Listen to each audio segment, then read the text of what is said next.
في بداية فيلمنا بنلاقي مجموعة من الشباب وهما بيستعدوا لرحلتهم واللي المفروض إنهم هيتسلقوا فيها الجبال في كرواتيا.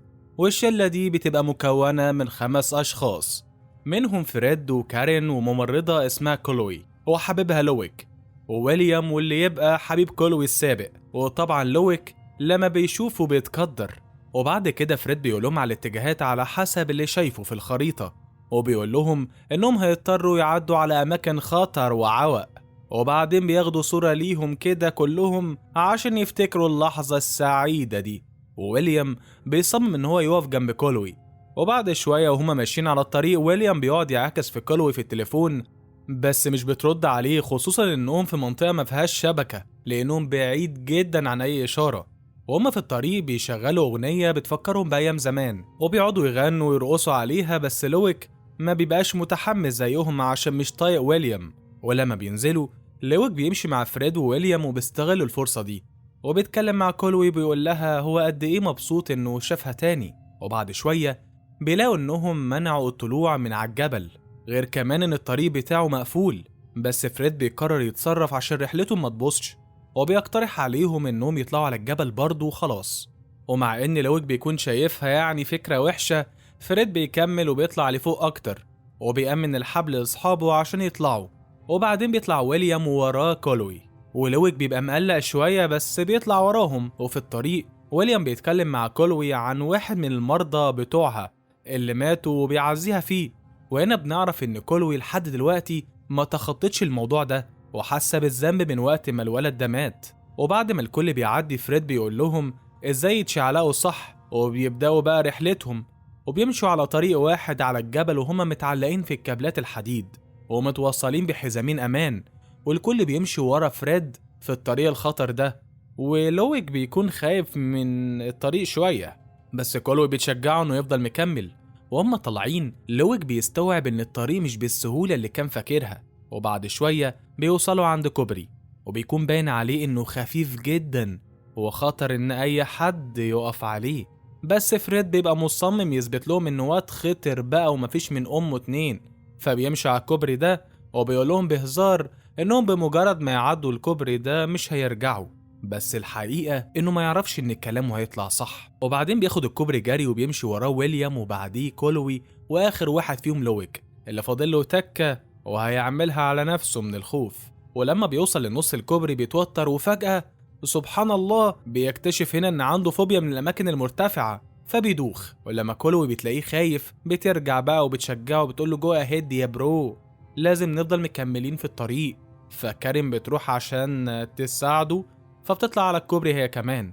بس في الوقت ده فريد بيقول لها تفضل مكانها ما تتحركش عشان الكوبري ده قديم وممكن ما يستحملش كل الأوزان دي. وبعد شوية لويك بيوصل الناحية التانية بس عشان الكوبري قديم فبيبدأ يتفك. وفي الوقت ده كارين بتكون لسه في نص الكوبري وقت ما بيبدأ يتهز، ففريد بيقول لها تقف مكانها لحظة. بس لما كولوي بتلاقي ان الكوبري هيقع بيها بتقول لها تجري، فالموضوع بيبقى أصعب عليها. فالكوبري بيقع فعلا وكارين بتتشعلق في الكابل الحديد وبتفضل بقى متعلقة في الهواء، فبتترعب وفريد بيرميلها بسرعة الحبل، فبيسحبوها بيه وبينقذوها قبل ما الكابلات تتقطع. وفي اللحظة دي لويك بيلوم ويليام عشان هو السبب في انهم يطلعوا على الجبل، وبيتهمه بانه كمان كان مخطط لكل ده ان هو يحصل. بس فريد بيهديه وبيقوله ان كل حاجة هتبقى تمام وانهم محتاجين يكملوا في طريقهم لحد ما يوصلوا لمكان امان. وبعدين بيكملوا طلوع على الجبل مع ان المنظر بيكون حلو، بس كل ما يفكروا في ان ممكن يحصل اي حادثة تانية بيترعبوا. وبعدها كارين بتاخد بالها ان واحد من كابلات الدعم مترخي كده، ففريد وكارين بيطلعوا لوحدهم ولويك بيبقى خايف، وويليام وكالوي بيحاولوا يهدوه. وبعد ما فريد وكارين بيوصلوا بيلفوا بقى وبيساعدوا بقى اصحابهم. بس فريد بيقول لكارين انه كان عارف من الاول ان الطريق مقفول بس قرر انهم يجوا هنا، وبيعتذر لها على اللي حصل ده. وهو ماشي في الطريق بيدوس على فخ بالغلط ورجله بتتصاب جامد، وفي الناحية التانية لويك بيتزحلق وبيتشعلق في الكابل وبيبقى هيقع، وبسبب وزنه كمان بيسحب معاه ويليام.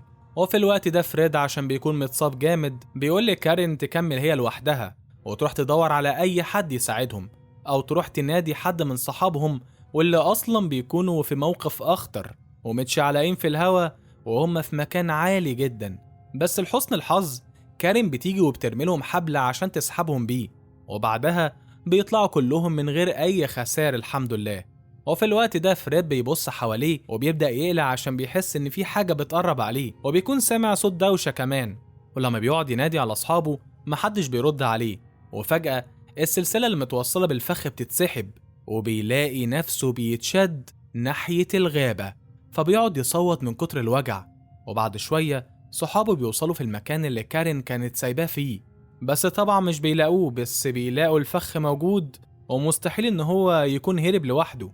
فبيقعدوا ينادوا عليه بس مش بيرد، وللأسف إشارة الاستغاثة كمان في شنطة فريد، وبكده مش هيقدروا يبعتوا الإشارة. ولما لويك بيقول لهم إنه عايز يمشي، كلوي بتقوله إنهم مش هيمشوا غير لما يلاقوا فريد. وهم ماشيين في الطريق ويليام ولويك بيتخانقوا مع بعض مرة كمان بسبب علاقة كلوي بويليام القديمة، وطبعا لويك بيتلكك، فبيقوموا ماسكين في بعض. ولما كلوي بتبقى رايحة تحوش بينهم بتقع في حفرة، فكارين بتنزل وراها عشان تنقذها وبتبقى تاخد لها خازوق عنب، بس ربك بيسترها. وهي نازلة بقى بتاخد بالها ان المكان عبارة عن فخ اصلا، وبتلاقي كلوي بعدين وبتكون عايشة بس دراعها اتفتح. وفي الناحية التانية ويليام بيحس ان في حاجة غلط بتحصل، وبيقول للويك انه حاسس ان في حد حواليهم. وبعد كده كارين بتنقذ كلوي وبتطلع بيها من الحفرة. واول ما بيطلعوا بيسألوا نفسهم ليه في فخاخ معمولة هنا، مين اللي حاططها اصلا.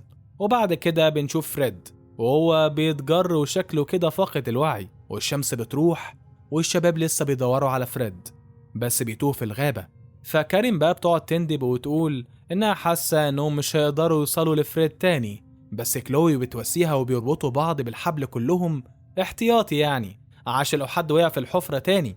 وبعدين بيكملوا تدوير، وبعد شوية وهما بيدوروا على فريد وبينادوا عليه كارين بتتضرب بسهم في كتفها، وبتلاقي كمان ان الحبل بتاعها اتقطع، ولما بتحاول تصوت مش بتعرف. واول ما كلوي بتاخد بالها بتجري عليها تساعدها، بس كارين بتتشد مرة واحدة ناحية الضلمة، فاصحابها بيحاولوا يروحوا يعني وراها بس مش بيلاقوها، وبيلاقوا بعدين سهم وقوس في وسط الزرع.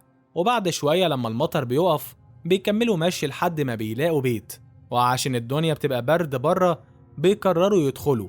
وجوه بيلاقوا منظر بشع قدامهم، وبيشوفوا فريد صاحبهم على الترابيزة وعلى جسمه آثار تعذيب، وشكله يعني لسه عايش بس بعدين بيموت. فكلوي بتتصدم وبتحضن ويليام وبتقعد تعيط، وطبعا لويك لما بيشوف ده قدامه بيتضايق، يا عم احنا في ايه ولا في ايه. ولما بيقرروا يمشوا ويليام بيروح يدور على شنطة فريد عشان فيها حاجات هم محتاجينها، وهو بيدور بيلاقي بدروم فبينزل فيه. وهو في البدروم بيلاقي جثث حيوانات وأدوات تعذيب، وبيلاقي كمان حيطة مكتوب عليها أنطون وتحتها أدوات تعذيب. وبعدين بيلاقي شنطة فريد بس بيلاقي راس حد متعلقة في حبل، فبيخرج من المكان وهو بيجري. ولويك وقتها بيوقفه عشان بيكون غيران، بياخد منه الشنطة وبيضربه برجليه وبيزقه تاني في البدروم وبيقفل عليه. ولما بيبقى خارج هو وكلوي بيلاقوا في وشهم راجل غريب ابن مجنونة وماسك كارين، فبيضربهم وبيمسك في لويك وبيقعد يخوف فيه لحد ما لويك بيطلع يجري من المكان. وبعدها بياخد كلوي بيحبسها عنده، ولويك الجبان بياخد الشنطة وبيجري بره، وبيسيب كلوي مع الراجل اللي بيضربها بالبوكس وبيخليها تفقد وعيها. وبعد شوية كلوي بتفوق وبتلاقي نفسها مربوطة بحبال وجنبها ويليام. ولما بياخدوا بقى بالهم ان الراجل المريض ده في البيت بيسكتوا، وبنعرف انه بياكل لحوم البشر ورايح يسوي فريد على النار دلوقتي. فكلو وويليام بيحاولوا يفكوا الحبال دي، بس بعد شوية الراجل ابن المجنونة ده بيجي ياخد كلوي وبيطلع بيها، وويليام مش بيقدر ينقذها منه ولا يعمل أي حاجة. وفي الناحية التانية في الغابة لويك بيقف لحظة كده وبيقعد يعيط على اللي حصل فيه هو وأصحابه.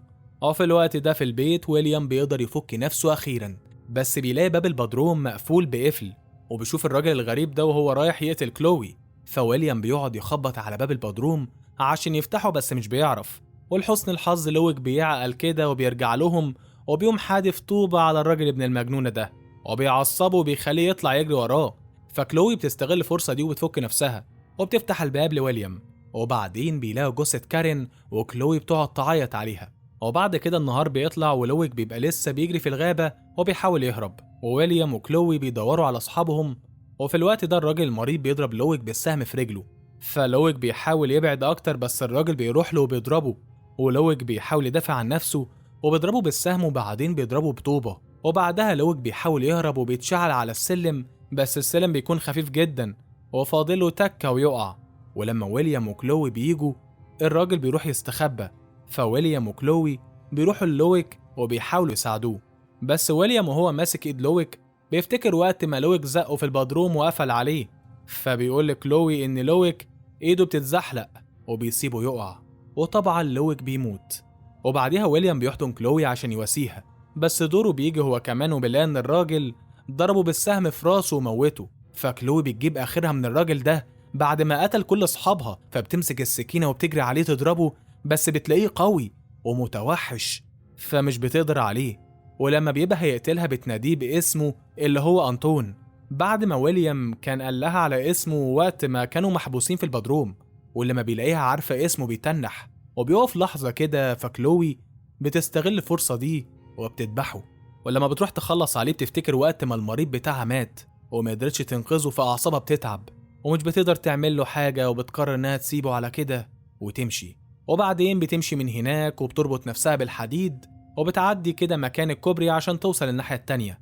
وفي آخر الفيلم بنشوف الراجل وهو بيقوم ويمسك السكينة، وبنسمع في الآخر صوت الحديد وهو بيتكسر، فبنفهم إن كلوي وقعت وماتت هي كمان.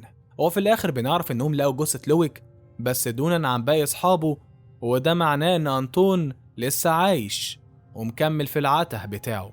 وبس كده يا سادة بتكون خلصت العظمة بتاعتنا النهاردة، وأشوفكم في العظمة اللي جاية. سلام.